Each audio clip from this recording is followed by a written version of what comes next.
just write down what you want to see. I think that's my biggest advice. But I'm more focused on uniting people. She said to me, I never would have dreamed you are a writer. If the normal works for you, great. If it doesn't, don't beat yourself up over it. I think anybody can get the words on the page, but a real writer will know how to fix it. I always kind of feel poverty and hunger nipping at my heels. Realizing that I wasn't mad. The one mistake people make when they're submitting things is submitting them too early. And then my brain just went, you're going to write a book. You put your heart and soul into a book. Hello, and welcome to the latest episode of Story of a Storyteller. My guest today is Jennifer Burke. Hello, Jenny, as I do call you. Hi, Connor. Jenny is the author of 3 traditionally published books, which are The Secret Son, Levi's Gift, and One Monday Morning. And as well as that, Jenny, you're the first guest that I have actually met in real life. So that's really good. For anyone watching and listening, we'll explain, but Jenny and I are members of a writing group, and we've known each other for a good while now. A year? Maybe? Yeah. Ish. Yeah. Yeah, because probably. you were in the writing group before me. And then That's right. Yeah. you moved away, then I joined, and then you came back. And then you all kindly let me back in when I came back. Please let me back in the writing group. I remember when the Eileen, who is the lady who runs the writing group, essentially, when she said, "Oh, Jenny got back to us, she wants to come back." Everyone that knew you was like, "Oh, great, yeah, bring her back." So, anyways, we'll get started with the interview properly. First, Jenny, could you tell me a little bit about growing up? Sure. So I grew up in Dublin. I lived in Templeogue for the first 7 years of my life with my parents. When the big event happened, which was my baby brother was born, and that was I think still I don't think I've ever been as excited in my life about anything than that. So when he came along, we moved to Stillorgan and lived there ever since. My parents still live there, and yeah, that's pretty much it. Happy childhood. Yeah, lovely, idyllic, nice South Dublin childhood, chilling out in Stillorgan. Yeah. And when you were growing up, so first 7 years is an unusually big gap for an Irish family. So when your brother was coming, was there anything like in particular you were gearing up, because you'd have a better memory of it than most would for a younger sibling? Yeah, I think I'd always wanted a little brother or sister only because all my friends had brothers and sisters. So then when this was announced that there was a new one coming along, I just remember it so well. The way you'd have small bits of memories from patches of memories from when you were a kid, and then there's this chunk of time that I just remember every second of every day around the time that he was born, and running home from school. And I remember my friends, my mum was worried about me that I'd lose all my friends because the only game I wanted to play was Watch the Baby, which was just like stand there and watch the baby as he slept. I grew out of that pretty quickly. I'd say she was very happy though for that short period of time. For that short period of time, yeah. The novelty wore off after a while. I remember because there's not as big, but there's a bit of a gap between me and my only sibling as well. He's younger. He's 4.5 years younger than me. Okay, so you'd remember as well then, would you? Bits, yeah. We were living in New York at the time. I do remember staying in my friend's house the night he was born, and there was a huge, proper full-on thunderstorm that night. Not a good omen, I'm not sure. I don't know. But I remember my parents gearing me up for the arrival of my younger brother, and I got books, and they read me stories of people being big brothers, and the baby is coming. Was that an element of your brother coming, or? Yeah, I think so. And my parents were in hindsight, actually, they did it really well, in that he was very much our baby. And, aren't you such a great big sister, and all the things you can do to help. And, so I think I really relished in that at the time. And then was that something that continued on? Was stories and books and stuff like that part of your family's household? Yeah, absolutely. I mean, I've always been into reading and stories, and I remember even as young as play school, we'd have story time, and that was all I wanted to do, was sit and have story time. And even I remember this quite well actually in primary school. Every Wednesday we had to write a story, and every Thursday we had to write a poem. And I was that kid who, like, every other day was like, "Can we write a story? Can we write a poem?" Because that was all I wanted to do. I didn't care about any of the other subjects. And she was like, "No, sit down. You know, we only do this on a Wednesday and a Thursday." But again, my parents were great. Like, they really, encouraged that. They were always buying me books and bringing me to the library and reading to me. And my mum used to make up stories for me. So yeah, it was always a big part of my life from when I was really small. Yeah, I was a daydreamer. Well, that stood to you, obviously. Yeah.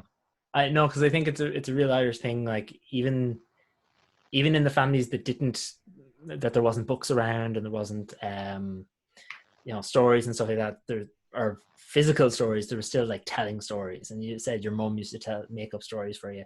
I remember listening to an interview. I can't remember who it was or where or anything, but it was saying how, some people. Oh, I remember it was Graham Norton talking to Rick O'Shea, and Graham was saying how people in some countries, they only like hearing stories when it's about someone they know, whereas Irish people just like hearing good stories, and that's it. Anything. Just sit and listen. Like we were talking before I hit record, we were talking about other people I've interviewed for the podcast. I was just eager to tell you these mad stories. Still, it's just part of our culture, I think. So you said about how you remember in primary school your teachers got you to write, was it stories on Wednesday and poems on Thursday? So can you tell me a bit about that? Like, that's right. Any story you loved writing or anything like that? I mean, usually it was they'd give us a title and we could go wherever we wanted with it. And it was part of the school day, so you had all your other subjects around it. So I can't remember how long, maybe an hour, you had to sit. But I do remember that the other kids would get antsy after a while, like I would during the subjects that I wasn't as into, if you know what I mean. But for me, it was always just getting to sit down and write, and then that thing of bringing it home and telling your parents what you wrote about this week and all the rest. But I used to always love doing that. I remember in particular, actually, this is going to make me sound really dull, but you know the way when we were kids, you'd read the Famous Five and the Secret Seven, and I loved those. And I remember making up stories about the Nice Nine, which just in hindsight sounds so boring. Oh no, that's perfect. Yeah. I mean, but every kid does that. I don't even know what they did. I can't remember now. But what I think the thing is, like, you're hitting a really important thing of that. Children that really like a particular thing will try and emulate it as well as they can. So there was the Famous Five, there's Secret Seven. You're like, okay, what's the next odd number? Yeah. And so obviously writing and storytelling was always like a part of you. Is there any, other than the Nice Nine, is there any earlier story? Can you remember even making up a little play? Because I know that's a thing a lot of kids go through. I'm being a teacher, I see a lot of these phases, So I often see small kids like 4, 5, 6, 7. They make up a play with their teddies or their toys or with their new baby brother. Did you ever do anything like that? And not a play, although I do remember the first thing I ever got published was when I suppose he was 3, so I would have been about 10. And I sent a poem that I wrote into, I think it was the Bunty, one of these little girl magazines, and you could send in your poem. Anyway, my poem was called My Baby Brother, and it got published. And I always actually felt I was hard done by, because I still remember the first couple of lines were, I have a baby brother, I wouldn't want another. And everybody used to laugh when they read it, and they'd say, oh, because your little brother's so annoying and you wouldn't want another one. But actually, what I had actually meant was, I have a baby brother, I wouldn't want any other kid to be my brother, because like at that stage, yeah. So actually, I was really nice, and everyone just thought, oh, what a brat, she wouldn't want another. Isn't she hilarious? No, not funny at all. It goes to show how important like 1 or 2 words can be, and the order. Like, everyone totally misinterpreted that. It was actually one of those really early writing life lessons. I don't think I corrected anybody, because, as I said, everyone seemed to think I was hilarious, even though I really wasn't. So I just let them think that. Everyone still liked it. So you're like, yeah, that's what I meant. Yeah, sure. Yeah. I don't really remember writing plays, to be honest. It was mostly just stories and poems. I was quite into poems. When I was younger, my great uncle who lived in Galway, he was an author, and he wrote a lot of non-fiction books about Loch Corrib, where he had a boat down there and spent a lot of time there. And he was always really encouraging of me, being a writer. And he used to, we don't do this anymore with emails and I sense it all, but he used to write me letters, when I was small, and I used to, to write him back, and he'd always want to hear about my poems and that type of thing. So, that was another sort of really, when you're a kid, that's a really encouraging thing to hear, especially when it's someone who's a lot older than you in the family and is a writer themselves, so yeah, it was really great. That. And I suppose as well, like now as an adult, for me anyway, I know especially when there's a kid in school where I work, if they have a particular interest that I had when I was that age, same as your uncle did, you latch on and really push them for it because you're like, oh, you can be like me, and you feel like such a mentor. May not always be good. Like I say that like as if it's a good thing. There's some parents that are like, oh no. So let's speed up a little bit, and then I know you went to Trinity and you got a degree in what was it? Let me get the words: philosophy and political science. Yeah. So I'm sure you're inundated with philosophy jobs. There's so many. Yeah. So interest. How was your writing? Were you still writing and creating while you were in college or secondary school, or? I mean, yes, in that I always did it very much sort of on and off. And I think, when you're in college and, having that whole life, and then like after college, I went traveling, and then I studied a bit more, and then started working, and there's always something going on. And writing was always very much something that, was a hobby, and I fit in around that while I could.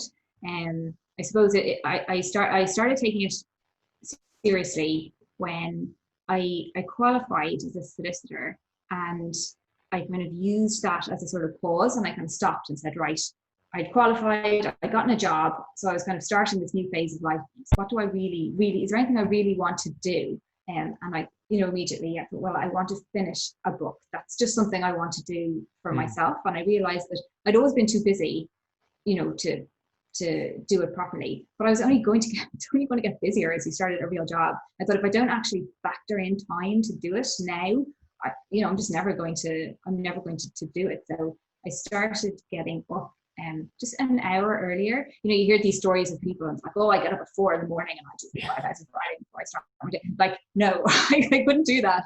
But an hour earlier, I got up at 7 instead of 8, basically, which is not a big deal. Like nowadays I get up at 7 anyway.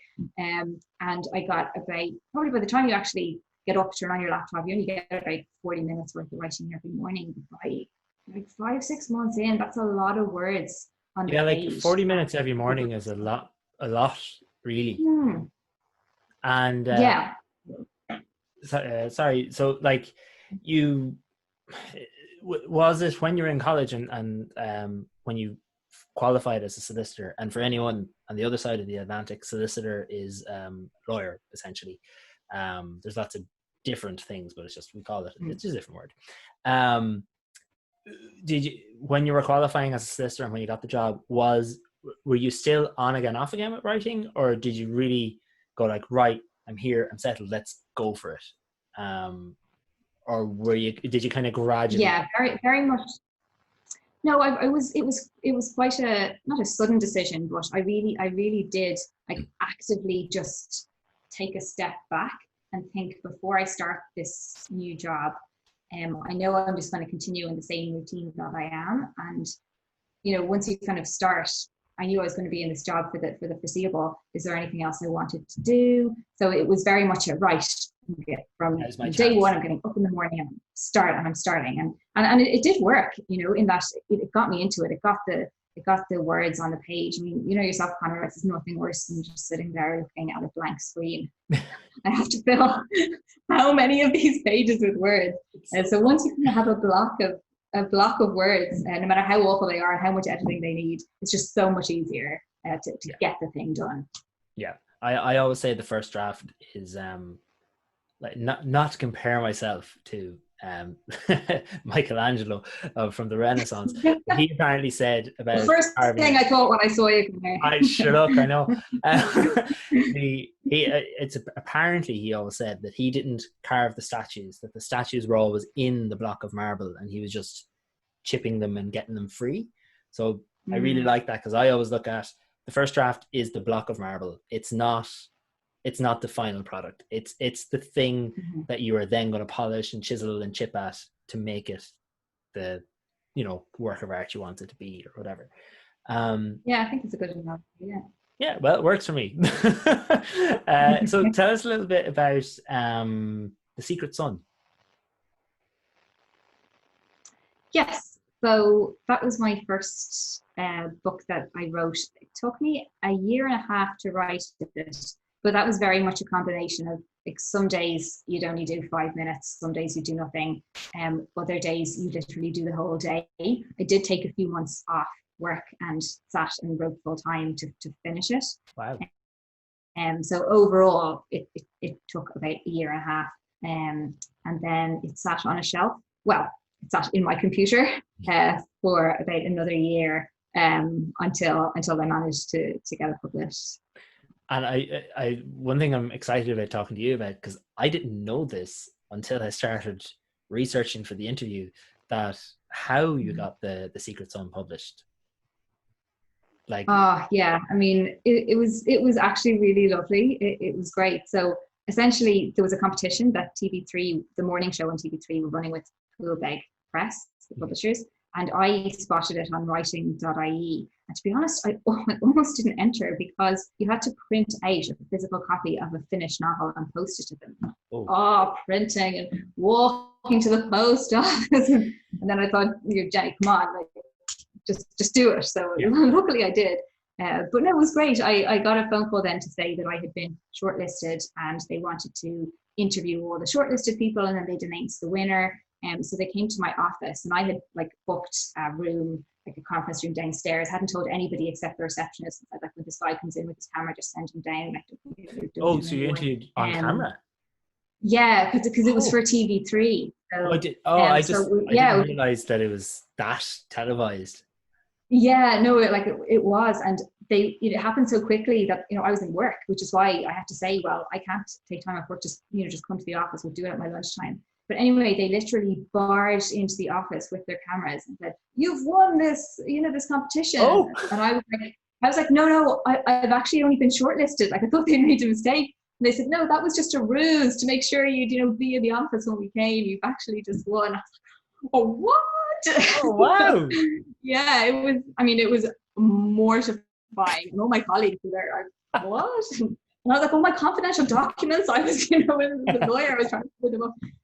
But look, it was such a lovely experience. And then, I went off to the TV3 studio and kind of did a proper interview and met the publisher for the first time. And it was such a special way. Like, I'd always dreamed of having a book published, and what a way for it to happen. It was so nice, so nice. That's brilliant. And for it to happen in such a, like, woohoo, you won kind of way, because I wouldn't know. I've published independently, but I can imagine, like, when people get that, and usually it'd be a letter saying, "Hey, yes, we're going to publish your book," or whatever, that it must be like, "Ooh, yeah," it's a huge celebration. So it's great that you have that footage still yourself. Yeah, I do have it, which is nice. So it's so lovely for posterity to yeah, exactly. I'm not going to ask for a copy to put it up. Don't worry. Unless you want me to, which, that's fine. So after you've kind of come down from the high of being told you've won the competition, what was next? Because as we both know, both being published authors, like, once you're published, that does not mean it's over. Like, you have to go through an editor and you have to go through rewrites and stuff. So how long did it take from who you've won to here it is on the shelf? Not long. They really expedited it because they wanted to bounce off a bit of the publicity that we got around the show. So I found out at the very beginning of July, and it was published in September, which is a lot sooner than usual. and also meant I had a very intense editing process. Yeah.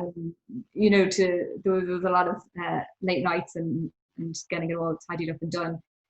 But that was great as well, because it just kind of kept the whole momentum going. I think obviously I phoned my parents first of all. I think the second people I told them was I emailed the writing group.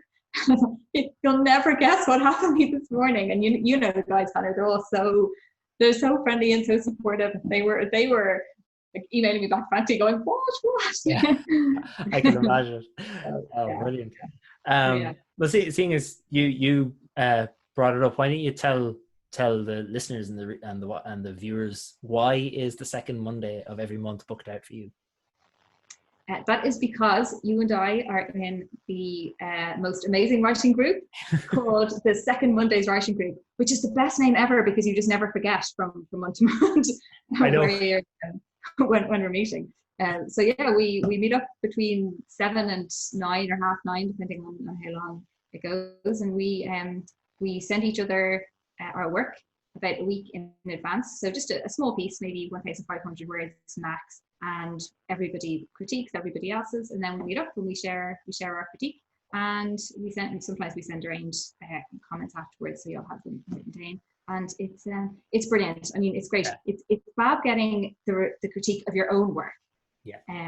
And from people that you trust as well, and their writing is good, and you really feel like you value their opinion. But I actually also find it really helpful critiquing other people's work and listening to other people's critique of other people's work. It's amazing how much you pick up and learn and think, oh, if I was writing a scene like that now, or a confrontation like that, and all the comments that people have made, it stays with you, I find, and it also keeps you in that sort of writing flow, because in 3 weeks' time you need to send on another piece, and you want it to be a good piece because you want to get the best kind of critique you can from the group.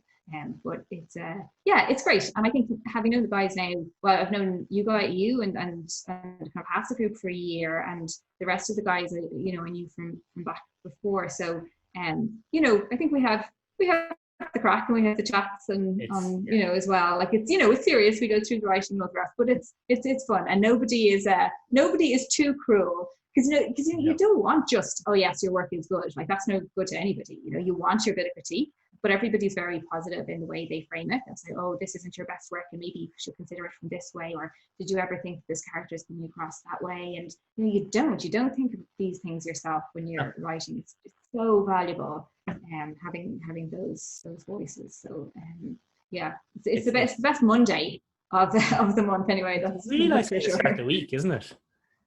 Yeah, it is. It is. Yeah. And actually, it's great that we've managed to keep it going during lockdown, because obviously we'd meet in person usually, which we haven't been able to do. And I was a bit worried. There's so many of us. I mean, what is there, 9-10 of us in the group, and that there'd just be too many faces and too many people talking. But actually, we managed to work it quite well, I think.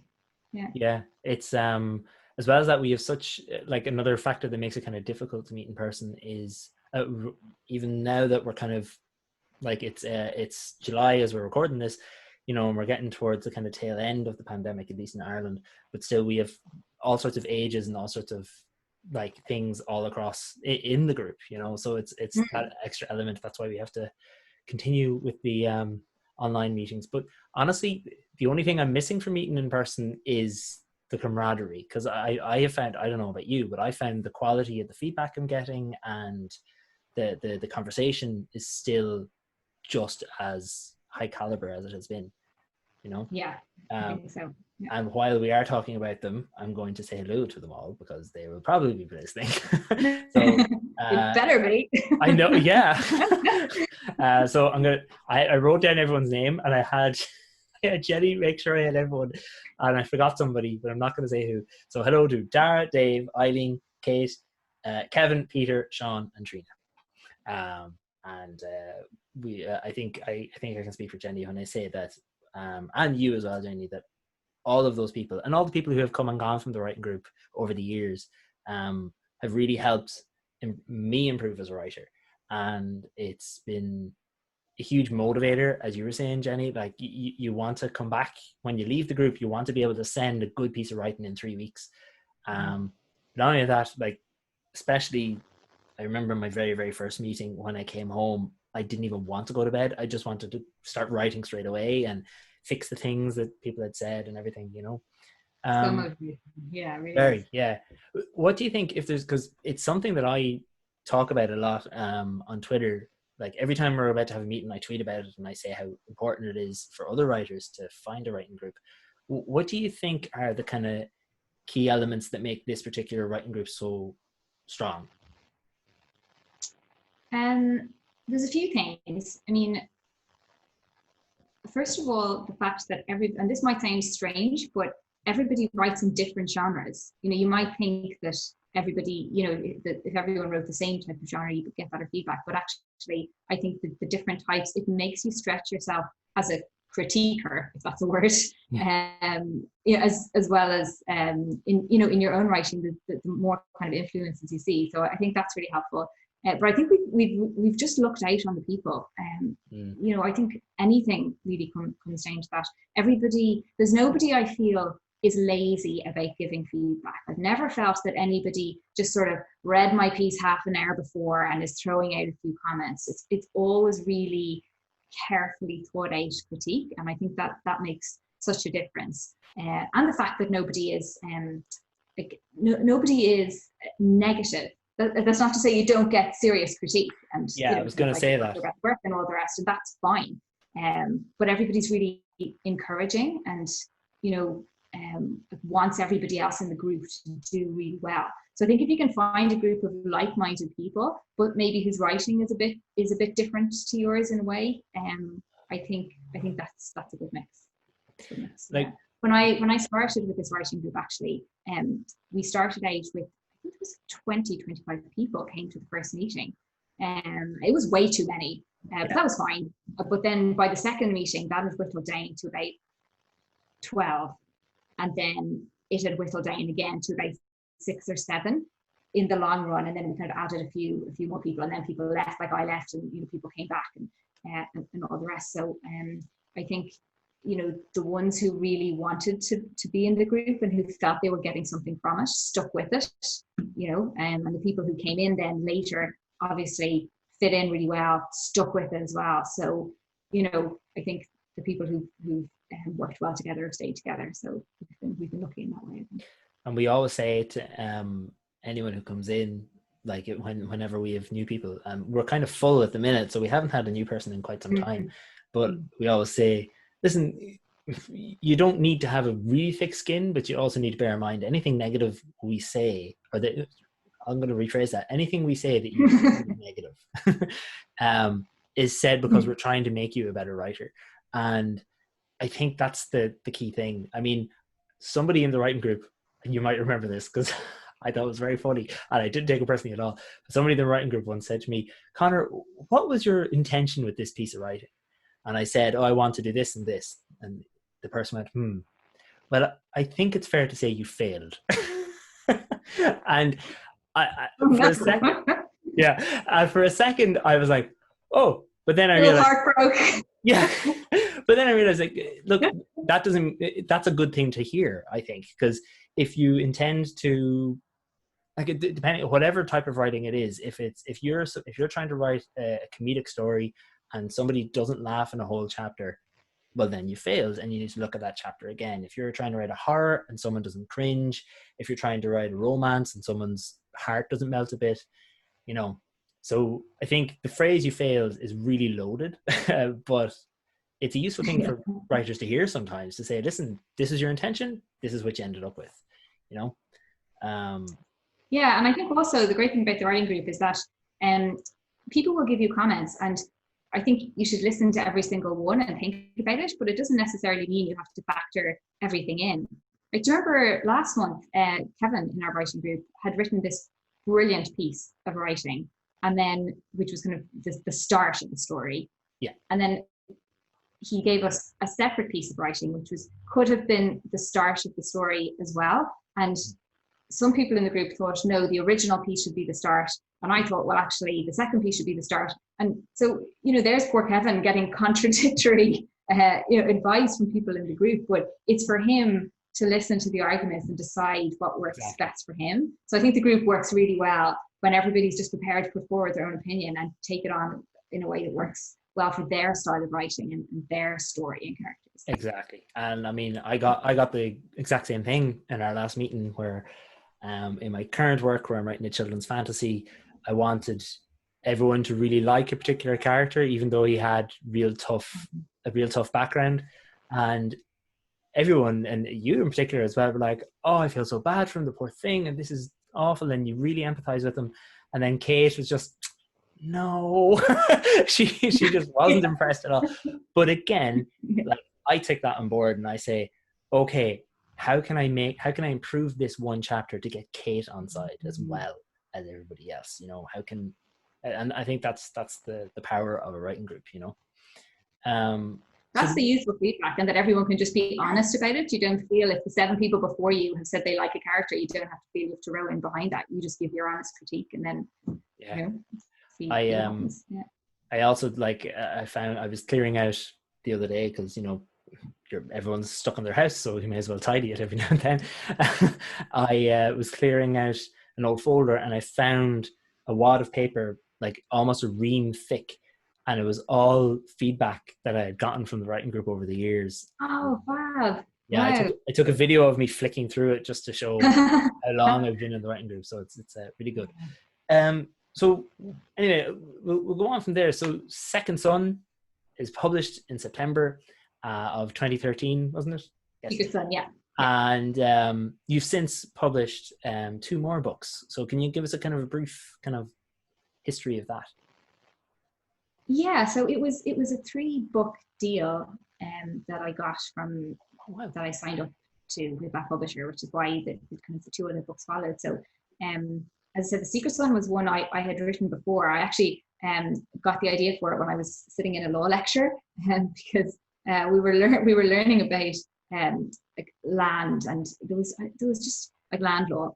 There was just so many cases coming before the courts where families were arguing over land and money, and not just a few cases, so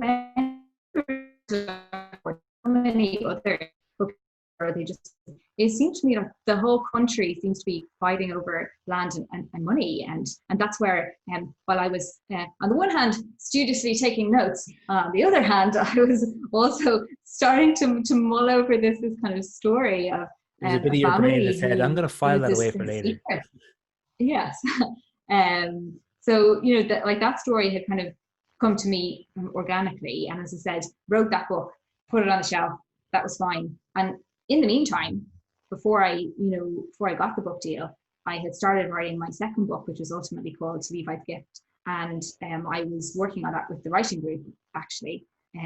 So then once The Secret Son was published, they were like, right, you know, kind of let's go, second book. And that was quite scary in a way, because, you know, it was one thing to have a novel finished, send it in and have it accepted, but then to try and create something new scratch, and you essentially. don't know if it's going to be accepted. And yeah. So but actually I have to say, you're not really supposed to have favorites, but I think this Levi's Gift, it would be my favorite out of the 3. So I really enjoyed working on that, and getting that out.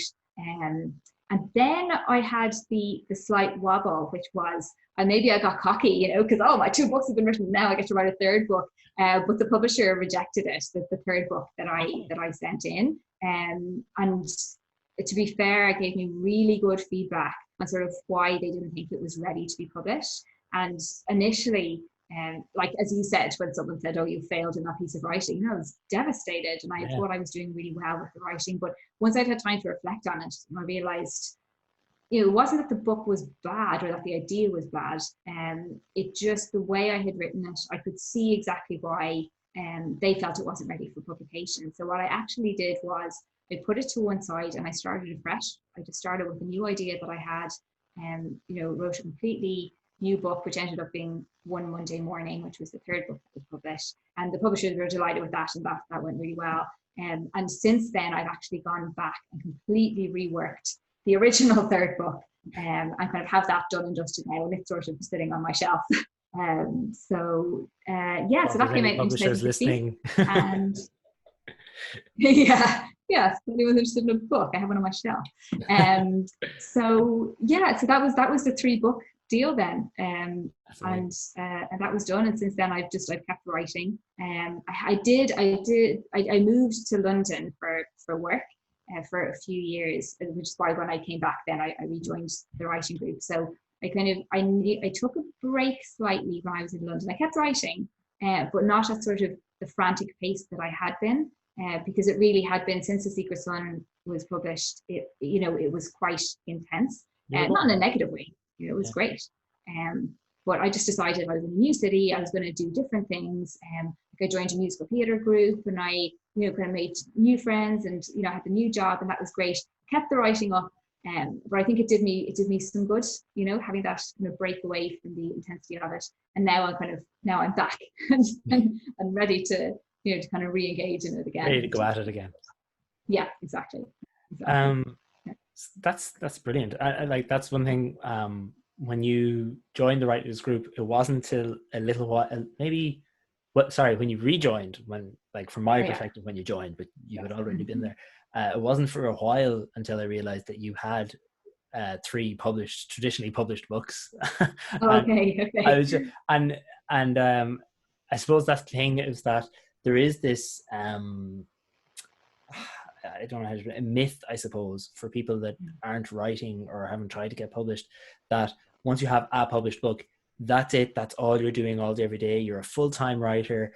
And here, that's why I'm happy that I'm interviewing someone who has 3 traditionally published books and still has a day job, because it's not that easy, Yeah, I mean, it's one of the things I really learned about publishing, is that the publishing itself is a business. Yeah. Writing is a very creative endeavor, and you put your heart and soul into a book. But finding an agent, finding a publisher, pushing things out on social media, just the whole business side of it is very different, and it's very difficult to make money from books, because there's so many fantastic authors out there. So I think, you get the odd few who will write their first book and then just sit back and let the movie deals flow in, but I think for the rest of us, it's you just continue on the slog. I have the day job. I know a lot of other authors who have day jobs as well, and you fit it in where you can. Yeah, exactly. And out of kind of to reflect that, this is going to be a 10 episode season of this podcast, and there is only one full-time writer, so I think that really? Yeah, and I think that reflects it a little bit, that it is very easy. Well, it's not very easy, I'll take that back. It's relatively easy to write a book, and it's significantly harder to make a full-time living on that. I think that's right. Yeah. It is. And again, there's just so many authors and so many books. Yeah. It's a swamped market. Yeah, exactly. So bring us now. So we'll call that section the kind of the beginning of Jennifer Burke, author. Bring us to the now. Bring us to the middle of this kind of story that we're telling together. I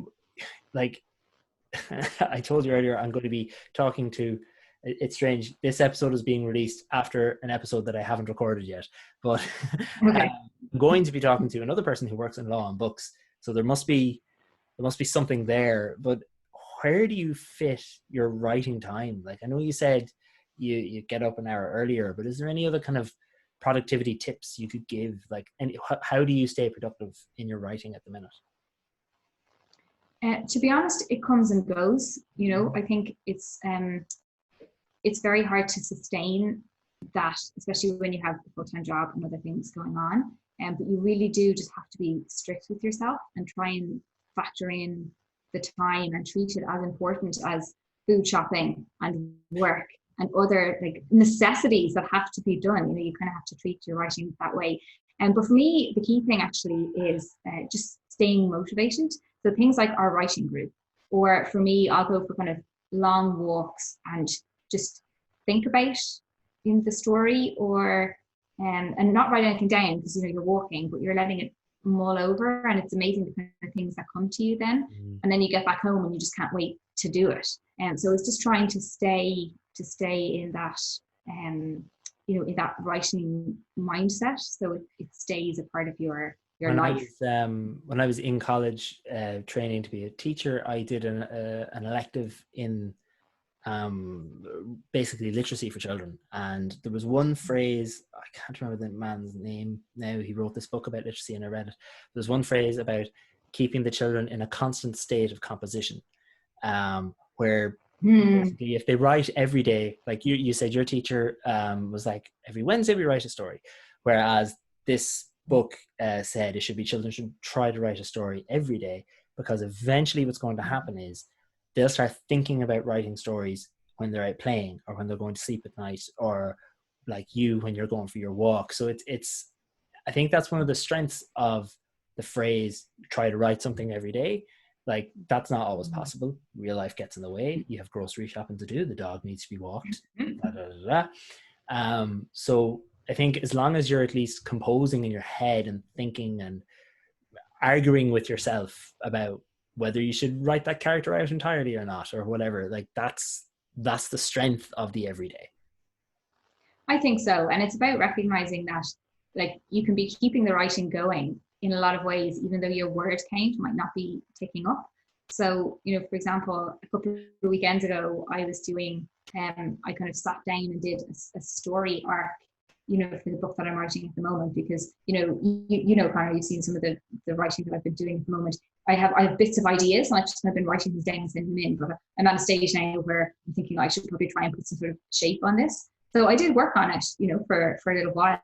But obviously, that's no more words on a page. When you look at your little word count at the bottom of the screen, nothing's gone up. But that doesn't mean you're not writing, or even the time that we spend in the writing group. You could say, well, every Monday, every second Monday of the month, I put aside 2.5 hours, probably 3-4 hours when you factor in all the time critiquing. If I actually put that time aside and just wrote my own stuff, would that be more productive? And actually, I don't think so. I don't think it would. Even though your word count would go up, but you lose so much by not having that interaction, not having that sort of that camaraderie and that critique that you get and that you get to give. So doing other things can be just as important for keeping the book going. Because it's a marathon, not a sprint, for sure. Very much. It's not even a marathon. It's a series of marathons that you have to like one of the Iron Men. yeah. It's interesting you say that, because I'm going to read something that you wrote, and you're going to critique what's the word? Contradict yourself now. Exactly. So you wrote, I was again researching and learning things about someone I know. That it's mad the things that are on the internet. You wrote on writing.ie. You can spend a whole day at writing related activities, yet when you go to bed that night, you won't have one extra word written.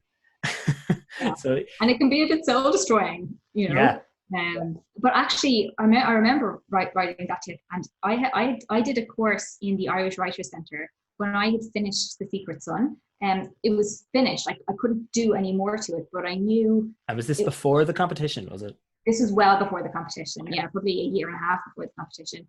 I'd finished the book, but I knew it wasn't great, and I couldn't figure out what I needed to do to properly finish it, to make it good. So I did this course in the Irish Writers Centre called Finish Your Novel. This is a 10-week course, and they went through a different aspect of the novel each week, conflict and theme and blah, blah, blah. And it was a way of kind of giving you the tools to kind of hack into your work and improve it. And it really helped me. I really tore the thing apart after that and put it back together and got something much better out of it.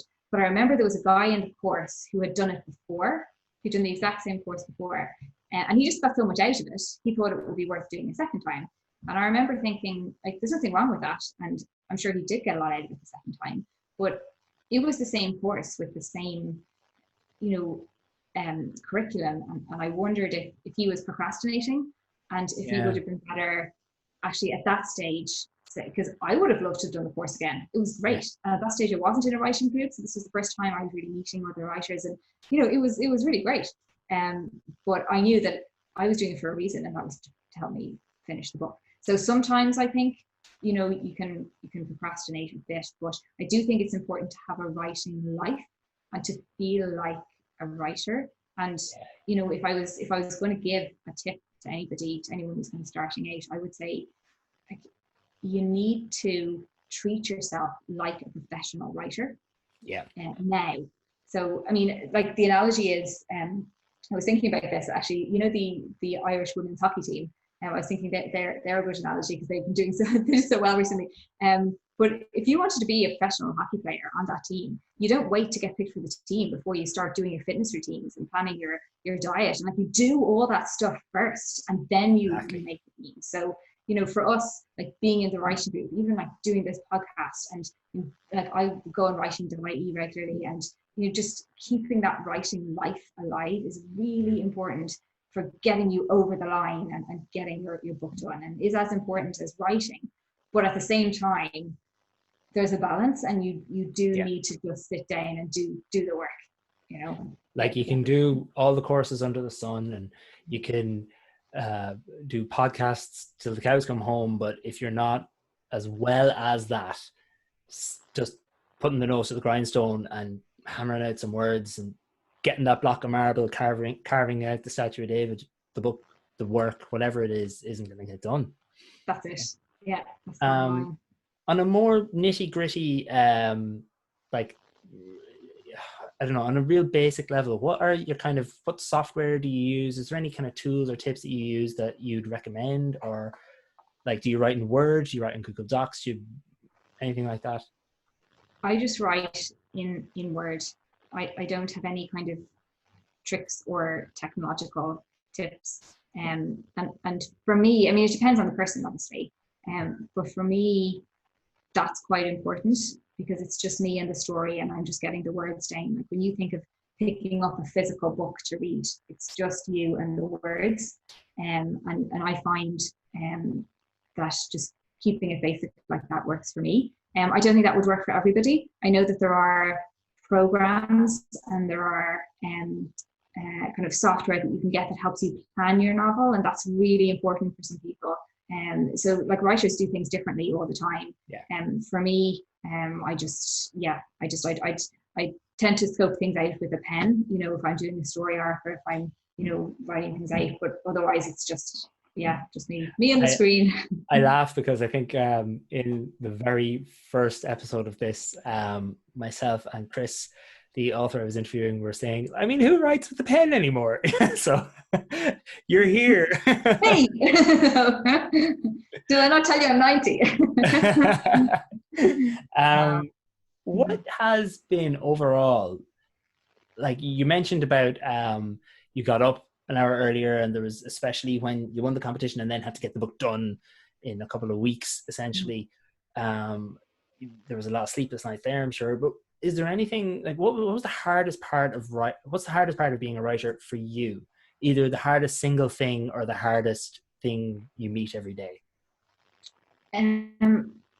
Genuinely, the hardest thing for me is finding the time consistently. You can find time here or there, but I work much better if I'm in a bit of a routine, if I'm doing it every morning, or even if I'm just doing it every weekend, or, you know, but finding the time and not letting life get in the way, and feeling like you can legitimately say, no, sorry, I can't do that because I have to write. Like the writing process itself is great. I love it. It's a hobby, you know. Like certainly I remember, I mentioned before, I took a summer off when I was coming between jobs, and I purposefully didn't start my new job for a few months because I said I was going to take the time and actually finish the novel for myself. And I was really strict in that I sort of worked from early morning until the evening. I took my hour for lunch, and I made sure I took my evenings off, you know, and I did something social or active, you know, outside with other people. But often, you know, I'd finish dinner and I'd be like, right, what'll I do this evening? Oh, I really want to write. You know, like it's you know, and I didn't. I was very strict with myself, but you know, it's the writing itself isn't difficult. It's a pleasure. It's just it's finding the time to do it. And I do think as well, starting a new novel is very hard. Like we said before, just looking at that blank screen or that blank page in front of you and thinking, oh, here, 100,000 words, you know, and all you have probably is But for me anyway, at that stage, I usually just have the nugget of an idea or the idea of one particular character who might be interesting, and you can just feel, oh, I have so much to do. And it's just getting over that mentally and thinking, I don't need to write 100,000 words today. I don't need to come up with the whole storyline today. All I need to do is get a few pages of words down so that when I come back tomorrow, I have something to build on. And so it's that kind of thing, I think. Can be tricky, but you just have to force yourself to play through. That's funny because like for me, the moments of staring at the blank page and just sitting there like this for half an hour, that's when I'm the three-quarter mark is where it gets me. Really? I'm lucky in one sense that I have really good starting energy. I'll get an idea, I'm like, oh yeah, and I'll be flying through the words and typing, and then I'll have an end goal and I'll get there.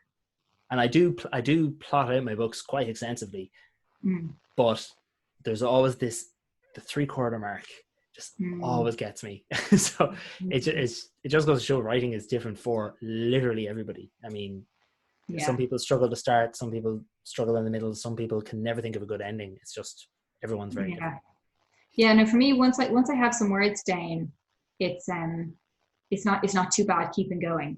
You know, and I need to feel like I have something solid there to kind of to help build on, and it's just getting that down in the first place that can be the tricky thing.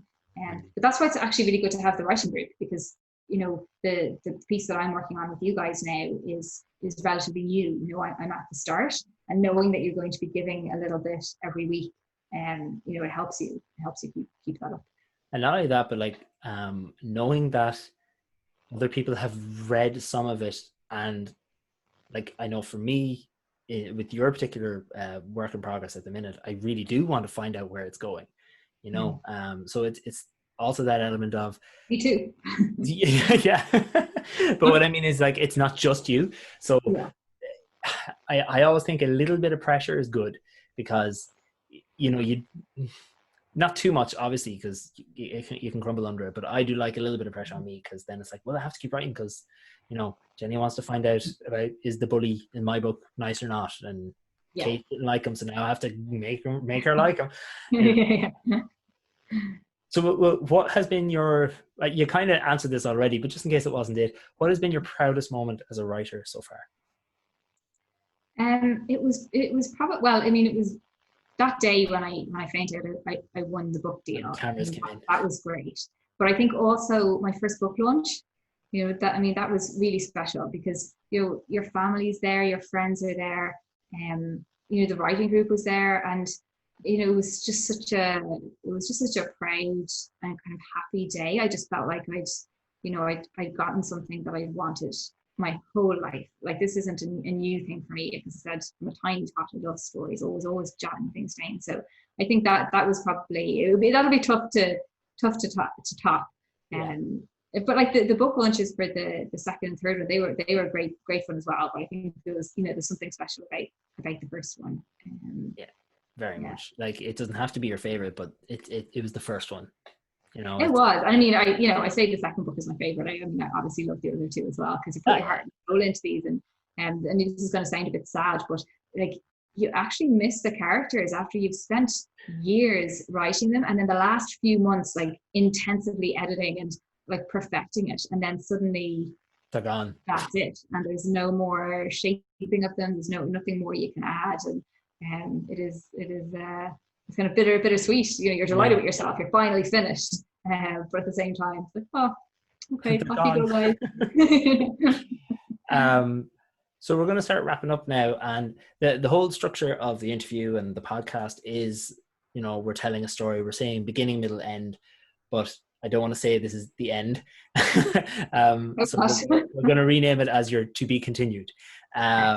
So first, a really simple, easy question. What is the first thing you're going to do when we've said good luck and we hang up? On this podcast? No, I mean, yeah, this evening, right now. What are you going to do this evening? Connor, I feel like I have to say I'm going to write, or you're going to give out to me. No, you can say what you want. Other people have like, oh, I'm going for a walk, or oh, I'm going to watch the football. Right, for hours.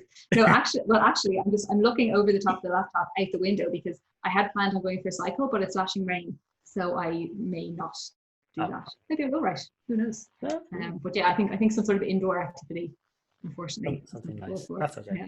And so then I know out of everyone else, you're the only author who I know exactly what you're working on at the minute. But obviously the listeners and the viewers don't. So do you want to tell them maybe just as much as you want, just a little bit, or? Yeah, sure. It's very much at the beginning, so I'm still kind of trying to put a structure on it. But essentially, the novel will kick off when a young teenager sadly commits suicide, and there'd be a number of factors, but the main thing would be she was horrendously bullied, and that was the thing that pushed her over the edge. But actually, the book isn't so much about her. It's more about, it is to a certain extent, but it's more about the adults around her who didn't see it coming and are trying to figure out how they didn't see it coming, and come to realize that really they were blind to something they should have been obvious to them, and kind of how they kind of deal with that whole situation. And so that's where I'm trying to go with it. As I said, still very much, I think I maybe have 20,000 words written, which is only a fifth of the book, and obviously it all needs to be hugely edited. So still very, very much at the beginning, but I'm enjoying the main character is really going on a journey, an emotional journey. So I'm enjoying sort of writing that. And I think it's a really unique angle that you're going for. That's one thing I'm really excited about when this is finished, and when it is published. Yes. It's going to be really interesting because it's going to be such a different take, because usually when in books and TV shows and films, when somebody dies by suicide, it's usually about their very close family or about them before, or sister or cousin or something, whereas the characters are a little bit more removed, which I think is really interesting, Yeah. So that's your current work in progress. What is like your big, huge goal? Like what's the thing of, that's the thing you're shooting for, and if you've done that, you're like, yeah, I've made it? It's funny how your ambition is going to grow with you. So originally, when I started writing The Secret Son, my genuine ambition was to just finish it, just be able to say to myself, I finished a book. And then after that, I think, well, my ambition kind of changed and was, well, I actually think I finished a book, so I do maybe genuinely have a shot at getting it published because it's done. So getting a book published was, the big thing. And now I've done that, but it doesn't mean that, the ambition stopped. And I would love to get more published and have a proper body of work that I can, look at and grow. I'm laughing. Have a proper body of work, says the woman with 3 books published and out there. Well, that is great, and I'm so delighted with that. And I always said, if I never published another book, I've achieved my original goal. But yourself, like anything, you get to a point, and then you want more. So I would love to get published again. I am working on that. But the other thing actually is, I really just genuinely want to improve. Like I can write. I know I can write. So many people can write, but I know I can get better as well. And I really want to see that. I want to see my books improving and be able to look at a book 8 or 9 books down, even if it's not published, even if it's just sitting on the shelf, and say, oh, I've come a long way. So I think that the writing group's a big part of that. So I'm trying to work on both in parallel, like just getting better for myself, but also trying to make some sort of career out of it. And it doesn't have to be my primary source of income kind of career, but I would like it to be a proper career. So we'll keep going. Yeah, keep going. One word at a time. Yeah. It's an uphill struggle.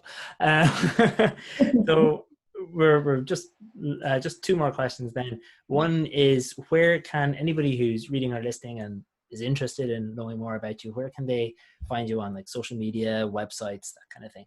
And I'll have these as well for anyone watching or listening. I'll have them in a description or the show notes or something like that. Yeah, so my website is www.jenniferburke.ie, and I'm on Twitter at Jennifer Rye or Y Burke, and a Jennifer Burke author on on Facebook. And then, you know, the books you can get on Amazon or in any good bookshop. They should have them on the shelves, or if not, they can order them. Or libraries. I mean, like, get them in libraries. People often think, oh, an author wouldn't want me to get a book from the library. They want me to buy it. But, you know, authors get a cut from the library as well. And, you know, more importantly, you're getting people into a place where there's loads of books. I mean, that's only going to be good for authors, everybody. So I always say to people, go to the library. It's free, you know? Yeah. Yeah. As well as that, like recently the libraries in Ireland have gotten rid of late fees and stuff like that as well. So, I mean, you don't have any excuse. Yeah. And then my final question, what was the last book you read? The last book I finished was Big Little Lies. Like I said, last book you finished. Which implies there's books you didn't finish. Yeah, there's a few. I have to say I find myself getting increasingly impatient with books. Not necessarily that they're bad, but if I'm not feeling it, you know, I tend to move on, even though, you know, you're supposed to stick at it. But I did finish Big Little Lies. I enjoyed that, and I've just started. We Have to Talk About Kevin, which has been on my list for a long time. And when the bookshops opened a couple of weeks ago, you know, from after being closed, I went in and said I'm going to treat myself, and spotted that one again, which had been on the list for a while. So I just started that one now. Yeah. Brilliant. Jenny, this has been great crack. Yeah, it's been great. Thanks, Connor. Thank you so much for doing it. And for anybody watching or listening, make sure to reach out and follow Jenny on Twitter or Facebook, or more importantly, go to a library or a bookshop and get Levi's Gift, The Second Son, or one Monday more. Secret Son, sorry. Oh. I was thinking Second Mondays. That's what it was. I was thinking Second Mondays, and I said Second Son. Yeah. And one Monday morning. Jenny, thank you so much for doing this, and bye. See you on the second Monday. Yeah.